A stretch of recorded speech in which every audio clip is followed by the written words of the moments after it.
যুক্তরাষ্ট্রে পৌঁছে ডক্টর ইউনূসের ব্যস্ত সময় দুই মার্কিন কূটনীতিকের সাথে আলাদা বৈঠক, ভোটের প্রস্তুতি নিয়ে আলোচনা।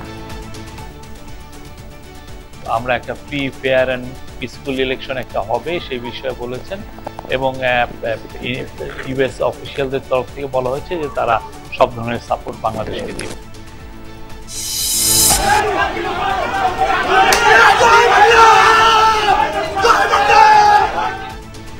নিউ ইয়র্কে আখতার হোসেনের উপরে ডিম নিক্ষেপ, গাড়ি বহরে বাধা, টার্গেট করে হামলা চালিয়েছে আওয়ামী লীগ, বলছেন সফর সঙ্গী নেতারা।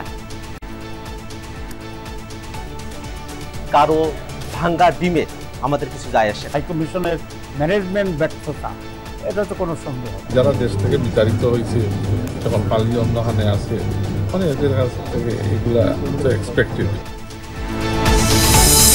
সবুজ সংকেত নয়, গঠনতন্ত্র মোতাবেক প্রার্থী দেবে বিএনপি, জানালেন রিজভী। জনবান্ধব কার্যক্রমে ভূমিকা রাখা নেতাকর্মীরা পাবেন অগ্রাধিকার।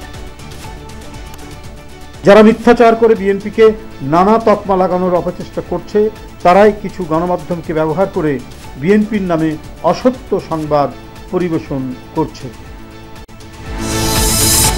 শেখ হাসিনা সহ ৩ আসামির বিরুদ্ধে সাক্ষ্য দিচ্ছেন সিআইডির ফরেনসিক কর্মকর্তা। উত্তরায় গণহত্যা মামলার অভিযোগ গঠনের দিন আজ। ফিলিস্তিনকে স্বাধীন রাষ্ট্রের স্বীকৃতি দিল আরো ৬ দেশ। যৌথ সংবাদ সম্মেলনে ফ্রান্স দেয় এই ঘোষণা। হামাসের বিরুদ্ধেও দেশগুলোর অবস্থান স্পষ্ট।